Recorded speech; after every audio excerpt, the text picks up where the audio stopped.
know. Never done it. Busy working. Busy life, raising kids. Now they're not kids anymore, but they're still at home. So. I'm very interested. Very, yeah. This is good to get information. So basically, you're coming from a place where there is nothing. Corals, except fossils, maybe, Yeah. New Mexico. I'm in California, though. No, California has nothing either. It doesn't? Corals, they only grow on the east side of the continent. All right. So we have corals on all what it is, the eastern part of America, but you don't have corals in the Pacific. There are corals in the Pacific, but only in the east side of the Pacific. So it's because of the currents. Currents that go clockwise in the northern hemisphere. So what they do is that they bring all the warm water of the equator, and it heats all the eastern side of the continent. And the same happens in the southern hemisphere. That's why there's coral in Australia in the east side, but not in the west side. So they need very unique conditions for them to grow. And unfortunately, in all the world, there is only 1% of coral reefs left because they have been damaged so much. And you can see it. This is a clear example, I came to this island 40 years ago, and nothing that it is here right now, it was in that time. And everything was covered with corals. There were seahorses here, everything, And in just a very short time. And the problem is that people, they don't know really what a coral is or what it is, what it can affect them, Yeah. The fact that you're here on this sand is completely artificial. It was brought from the other side of the island. The real beach of Cozumel is that rock. That is all the shoreline made of coral reef. And that's why we had coral reefs 2 meters from the shore. Now, every time, obviously, it's less. Since I've been here on the island, we have lost 80% of all the corals we have. And everything is just because of how it's being handled, Because if the people don't know what they are gonna see, and the people that they are offering the services, they are more into the economics than into the conservation, then they kill the goose of the golden eggs. And if you come here for the first time and you see 2 fish on top of a rock covered with algae, you think that you're in the Caribbean. It's, oh wow, what a beauty. But at the end of the day, there were 375 species of fish, and there were 35 species of corals, and that's the thing, and that's the problem. And everything happens because we don't know. Because nobody told us what a coral is, how long does it take to grow a coral, why do they grow here, what is needed, If they don't have clear water, the corals cannot survive, because inside of their bodies, it lives a little algae that it is called a zooxanthella. So that's how they capture the sunlight. That's why there is a sign, only one sign, when there should be more, saying not to go inside with suntan lotion. Because if you put suntan lotion and it falls on top of the corals, then the corals have no way to get their food, The reason why the corals live in this water is because the water has no plankton. There is no food. So the only way that they can eat is by them getting this association or this symbiosis with this algae that lives in their tissue, and they capture the sunlight through the photosynthesis, they make the carbohydrates that the coral needs so that they can be able to eat. So that's what happened in Australia in 2017. Temperature of the water increased so much that the coral died from starvation, because if the temperature of the water increases more than it's supposed to, then the algae becomes toxic to the coral, and the coral has to expel the algae, and that algae is what it gives the color to the coral. That's why that event is called bleaching, because the coral is still alive, but now it has no algae and has no way to eat. And the problem is that corals, they grow 1 centimeter per year. So that means that a coral reef to be formed again, it takes generations, And if we have lost 80% of the coral right now, we don't know when it's going to be or if it's going to be able to be recovered, So it's a challenge. And the thing is that 1 billion people depend on the source of protein that the coral reef gives. Us, here, we have hurricanes that they are category 5. I know that you have tornadoes and I don't know what kind of storms you have in the Pacific, but to tell you the truth, when you're in a category 5 in the hurricane in the middle of an island that the highest mountain is 30 feet, then you realize how little we are. And the only thing that protects us is the coral reef. So the next hurricane category 5 that it comes, it's gonna find that we lost 80% of the protection we had for hurricanes. So we don't know what it's gonna be. We're in uncharted territories, to tell you the truth. But people, they keep on building. Now they are building more condominiums in front.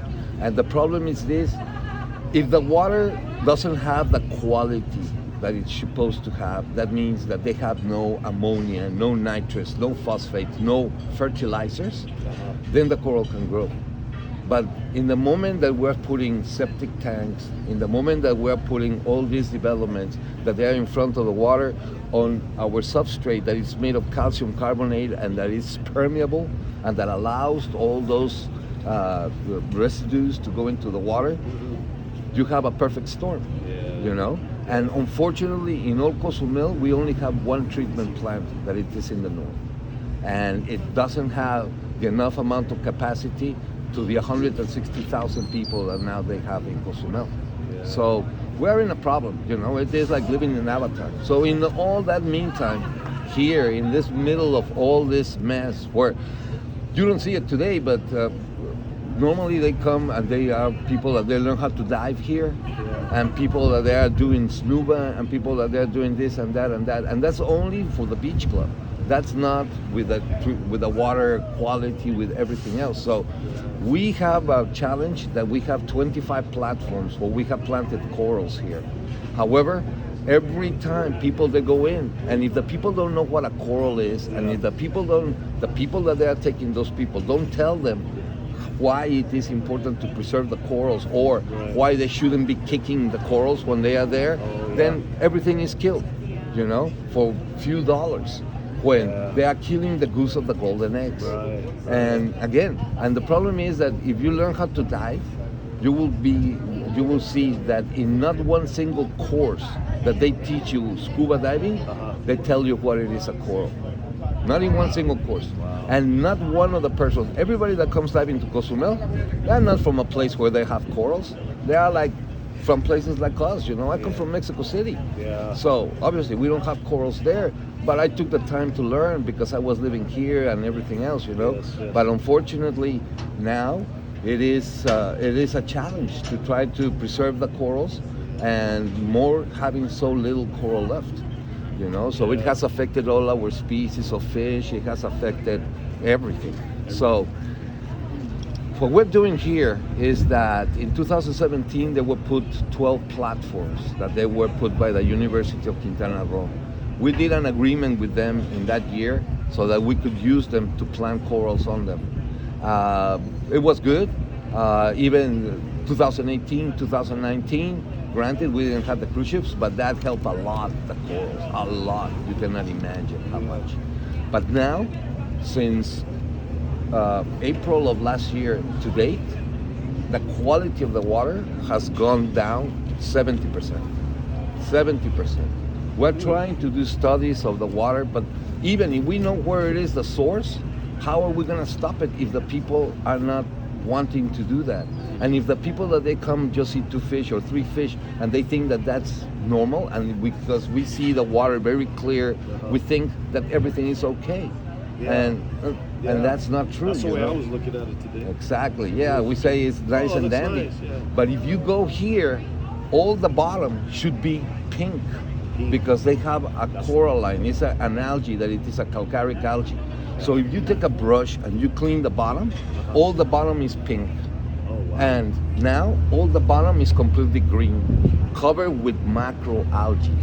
Macroalgae are plants that they are bigger than the tiny plants that they live inside of the coral. So when they grow 1 centimeter an hour. So they don't allow the corals to attach, because a coral, in the moment that it's born, it goes, attaches to a rock, and it takes a year for them to grow 1 centimeter. So by that time, all the algae are covering them. This is what we call the Jamaica effect. Because if you go to Jamaica, that's how the problem started. You go over there and you just see a rock covered with algae and 2 species of fish. That's it. And we're running in that direction. We're running in that direction in very short time. And now they want to build here 40 meters from us, they want to build another pier that is going to be 800 yards long, where they're going to stop 7 ships, and all the corals that are here are doomed. And the thing is that because if you don't know that there's a coral there, if you don't know that here on this beach there was all this life, you think that this is normal. It's like if you go to Disney World and you think, oh, that's normal. Mickey was here since a year, who knows? You know? And that's the problem, guys. And that's the way that... There's not enough people like you speaking. But the thing is that, you know, for example, we give classes to the people of the cruise ships about corals. We bring them over here. We take them. Oh, good. From all of them, from that, they come like about 150 people here to the beach to learn how to dive and everything else. 5 take the course. 5 out of 150. That's how much interest there is, you know, and that's the problem. And the thing is that at least now they are starting to work on that, you know. There's still so much more to go. But there are 245 dive stores in Cozumel. From all of them, this is the only one that is working in coral reef restoration. So they move 3,000 divers a day to go to the park, and not one of them knows what a coral is. They go, blow bubbles, try to see a shark, try to see a turtle, but that's it, you know, and no reports about how is the park doing or anything. And now the problem is that they want to change the way that Cozumel was, you know, that we have been an island where people has come to dive and everything else. In '94, when they put that pier, that's the reason why I went to study to become a marine biologist. '94 is when they put that? They put it in '94 while this was still a marine park. It was a marine park all the way to downtown. We were marching in the street saying, don't put the pier there. Because, you know, they shouldn't. And when in Mexico, I'm a veterinarian. That's what I did when I was in Mexico City. I came here to learn how to dive. And then I had a dive store, and I had my boats and everything, and I was working on that, you know. But I started realizing that during all my training as a diver, nobody told me what a coral was. And then when I started knowing by my own learning what it was and how important it was, that's when they built the pier. So when we started with that, we were marching in the streets telling them, don't build a pier. And they said, but you're just a veterinarian. You don't know anything about corals. And that's when I said, I'll be back. And I went South Florida, because over there they have 7 schools of marine biology in 100 square kilometers. You know, you have Nova Southeastern, you have the University of Miami, you have Atlantic University, you have FIU, you name it. So even if you go to one school, you will be working with the others. I saw what happened in Florida because I was there for 18 years. And I was diving for 7 years doing my dissertation and everything else. I was diving from Palm Beach all the way to Dry Tortugas. And I saw that what happened there is what is starting to happen here, you know? And that's when I had to get out of there and come over here. When I came here and I started seeing the corals, 80% of them were dead. And then from there, I planted a coral, and he comes a scuba instructor and he breaks the coral and he says, why are you planting corals? And in that moment, Cozumel Coral Reef Restoration was born. Because since then, I started not only planting corals, we had a platform. In that time, it was 2013 when we started. And we had only one platform. And we were in a different area. When we did this with a nonprofit with the university, we were able to get the 12 platforms. And then from there, it came from Microsoft. And then they brought these structures made of metal that they were connected to electricity to do the bio rock. And they put 6. They put them about 2018, something like that. 2019, it came a hurricane, and it took 4 of the 3 that they had, you know, and all the investment, the camera, everything, you know. Category 3 is because you don't imagine what it is, a hurricane, when you are there, you know. And when you are in the water, it's amazing how they have like currents that take on the water, where you can have a big devastation in one side and all the other part can be like if nothing happened. You know, it's not like a mass, it's like, this kind of water currents. Who knows exactly what happens? I have never been on the water in a hurricane.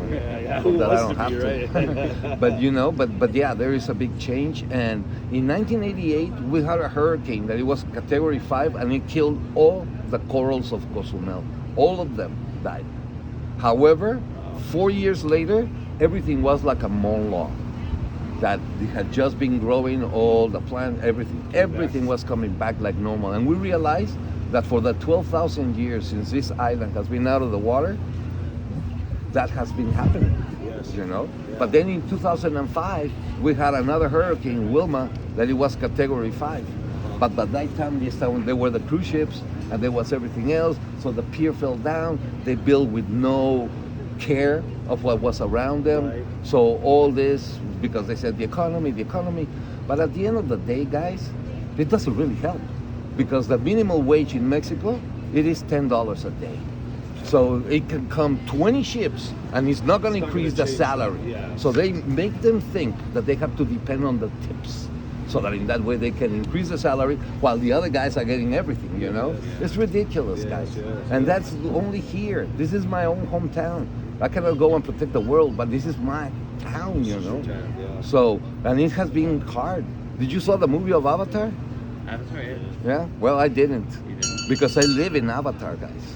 I see every day how they destroy the jungle, how they destroy everything. 2 days ago, they killed a jaguar, a car that was too much in a hurry. And they kill him. And like that, that's just the beginning of what is going to happen. Just the beginning.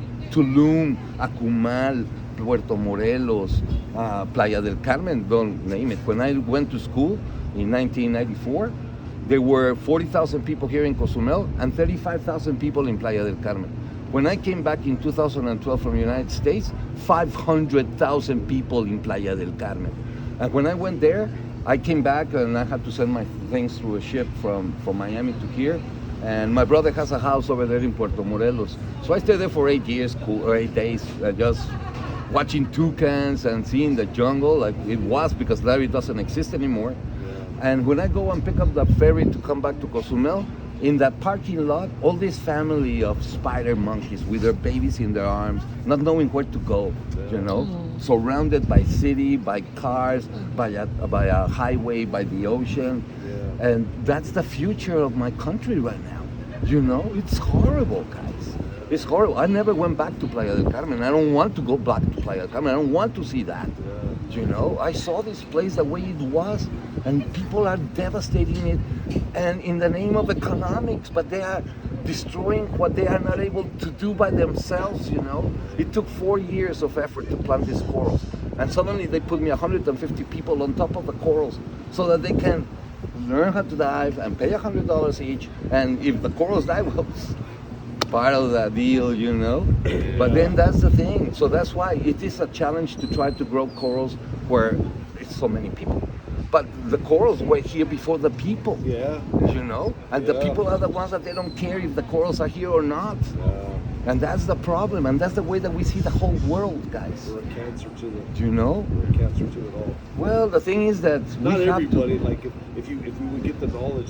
The like main you're thing sharing is- with us. The main thing is that we can be able to valorate what we have, you know, Yeah. and that we can really understand. There is a page that is called Coralpedia where you can learn more about the corals. I will. What we do is that here we try to give courses to the people of the cruise ships. We take them snorkeling to go and see the platforms and everything else before we give them a PowerPoint presentation, and then we take them to the beach so that they can see the beach. Eventually, you can walk on the beach, right?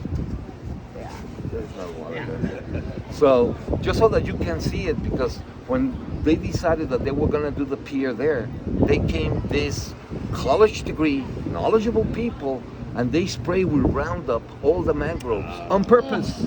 So that next 2 weeks afterwards, they went to take pictures that they sent to the environmental department, and they said, look, here we can build a pier because there is no mangrove. They killed it. Exactly. But that's the way that they do it. Guys, How do people get away Oh, with that's this? so.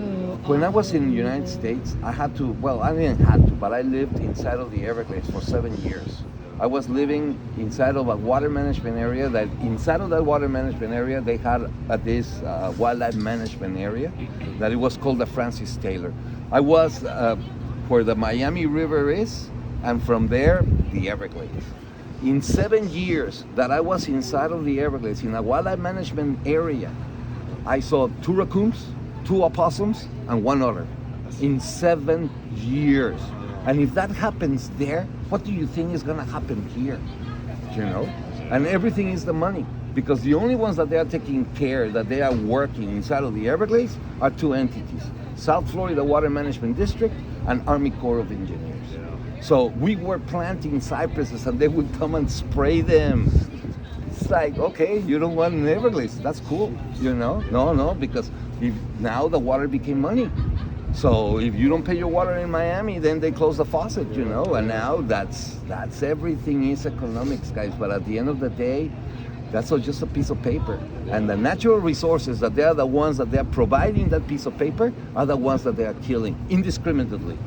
And not only here, but everywhere, you know?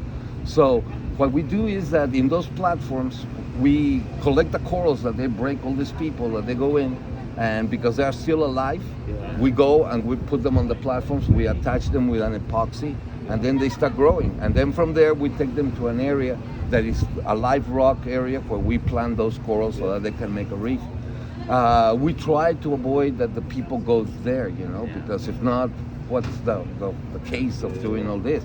But because that's where you see more fish, that's where everybody wants to take their people. So how about the temperature of the water? How do you combat that? Because that's killing it too, right? So does these things that you're building with the electricity that's going into it, is that helping keep that? The temperature of the water, the problem with it is that if you have temperature that it's higher, the coral that you plant, and it doesn't matter, you have the structure, okay? You can have the structure of bio rock, or you can have the platforms like the ones I have. It doesn't matter, the corals will grow. However, if the coral is affected by the temperature, then the coral releases the algae and it becomes white. And the coral is still alive, but it's gonna try to eat 24/7 just being an animal because now they don't have the algae. And if the temperature doesn't go down and the algae cannot come back to their body, the coral dies. And that's what happened in 2017 in Australia.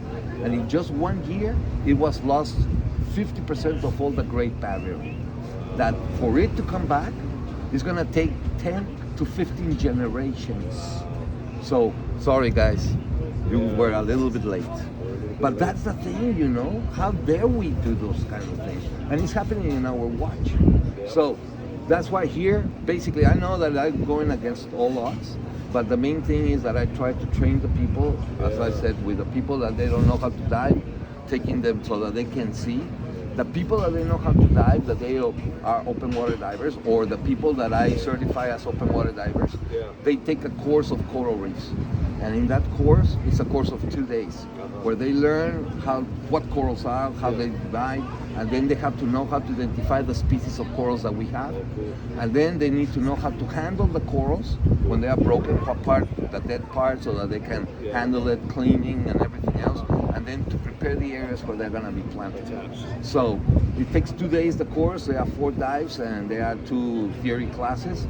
But at the end, they plant their corals. So now there is a sense of ownership of those people. The first thing they do is, I want to go and see my coral, you know? And when we are the ones who stay here, we dive 6 days a week. And we go with our brushes and we have to clean. Because, okay, those ships, decent, okay? They stop and their propellers took out all the sediments into deep water because they put the bow towards the island. The biggest ships, like the Allure, the Oasis, and all those ships, they park them with the bow facing the ocean. So they have to turn around, and then they come with the stern backwards. The propellers are 15 feet in diameter. So when they churn, they come from 80 feet, 60 feet, 40 feet, 20 feet. And all the sediments, because the current goes from the south to the north, all that falls on top of the coral. Every single day. So then we have to go with our brushes and take out all that. Whammy number 1. Whammy number 2, the people. Whammy number 3, the quality of the water. So you name it. It's against all odds. There is like nothing, you know? And sometimes I say, shall I give up? No. Would it be worth it to give up? But the thing is that I still hold doors open for people. I always tell my boys, you know, like if you do that, and I hold the door open for you, you're gonna be more likely to hold the door open for somebody else because you're sharing with me. I'm gonna study on it and I'm gonna share it with people. So you're not doing it for nothing. And the You're thing not- is that, for example, up until now, we have like about 600 people that we have certified. That every time that they're in Cozumel, they are different people in the sense that they come with a different mind. And when they go diving to the reef, then they bring us reports about, once they know that how to identify the species, they can tell us, hey, I went diving to Santa Rosa Wall and I saw this coral, but I didn't see this coral. So then we can have an idea of how the park is doing. Gotcha. You know, Yeah. so that's the thing. We're preparing them, and in that way, at least we're taking that. Why is that they became divers? You know, and at the end of the day, is the curiosity of going on the water. Once you get hooked into the water, then you want to know more. You know, but the thing is just to take out that little bit of gusto that everybody has, so that we can make it Yes. to be something that can help the ocean. You know. That's cool, man. And that's what we are trying to do right now. I work outside of the marine park because inside of the marine park it's a problem to get permits and everything else. But the problem is that the marine park, they only have 7 people working for the marine park, and they don't do nothing for the marine park. You know, they don't test water, and if they do so, they don't give any result to anybody. It's like they just keep all the information, and it's very bad, you know, because they are not helping the reefs, and they are. The thing is, this guys. You know, all this is a marine park conveniently passing the last pier, okay? Because if you notice, the ship that is behind is not parked in the same pier. They did another pier. When I came here in 2012, I was already working at a dive store there, and I said, well, okay, the ships are here, but no, suddenly we see these barges coming in, and in 2014, they start building the pier for the, what's the name of those? I don't know, it's one of those. But the thing is that they can park 3 ships there. And guess what? They put it in between this pier and the marine park. And the only thing they did is that they moved the buoy and they put it one side and say, you see, now the protection starts there. But there is no protection, you know. Yeah. There is only a buoy symbolical that it is marking. This is the beginning, that's the end. Yeah. Now the thing is this, guys, think about it. Right now, we receive 50,000 people from the cruise ships on any given day. Not a week, no, a day. Just because of how many ships they come right now. 7, the 2 big ones or 3 big ones, they bring about 10,000 people, so that's 30,000. Plus the small ones, 5 to 7,000. So even or take 50,000 people. When they finish building this pier, it's gonna be 120,000 people a day. So now, what are you gonna do with them? Walk them from here to town? No, we have to make more beach clubs. Where? Inside of the marine park. Well, the treatment plant? Sorry, maybe next year, maybe the year after. But it's more important to get all this money. And what happens to the marine park? That's what they are doing. If you have 3,000 people coming to dive to Cozumel every day, how can they compete against 100,000 people coming from the ship every day? You know? So what they want is that the vocation of Cozumel as a diving destination is over. It's over. Now it's massive tourism, and whatever is left of the island, good luck. But that's it, game over. You know? And that's what they are doing. So then the people that they come and that they learn how to dive, they don't know what a coral is. The people that they come in the cruise ship, they don't know what a coral is. The people that they know what a coral is, but that they are building in front of the coral, they don't want you to know what the coral is. You know? Yeah. So at the end of the day, it's a perfect storm. That it is killing the only resource we have. You know? And the same is happening everywhere. Because now they start putting in Mahahual, they are putting another cruise ship pier. You know, and then so on, so forth, so forth, so forth. You know, I dove over there in Port Everglades, guys. I dove in Miami. I saw what happens. You know, it's not just like that. Right. And not just because you see the water clear, is that everything is nice and dandy. I saw how their corals were obliterated. You know, the only coral reef that you have in all the continental United States. And it didn't matter. It doesn't matter. But we want to go to Mars. There are no trees, there are no corals, there's nothing. We will go to Mars. And if we kill this planet, who cares? You know? know. So we have to change that perspective of how we do things. Yes. You know, because this island has been inhabited for 3,000 years. And the Mayans that they were living on the island, the population grew up to 50,000 people. They had a whole city in the middle of the jungle that is called San Gervasio. And they were able to live for 3,000 years, and the island was pristine. Us, in less than one generation, we killed almost half of the island. And everything is for greed. All the land, because we cannot even have farms here. The island is made of coral reef. So the only soil that we have is from the leaves that they fall from the trees.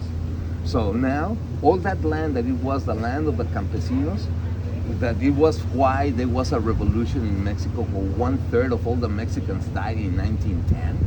Now it's forgotten. Again, we forgot our history. And now the land of the people, of the campesinos, the ones that they were the agricultural part, now they are selling it in dollars to make houses and to make condominiums. And believe me, sooner or later, the people are gonna be upset. And it's gonna happen the same. And the thing is that people don't see from the mistakes that we have done what way to solve it, you know? And at the end of the day, everything has the money inside. Everything is for the money. It's my future, it's my things. Whatever happens, the next generation will take care of it. My son will be a marine biologist. He'll take care of the reefs, no problem. Meantime, let's get everything we can, you know? Right. So that's what we have to change, and that's what we're doing here.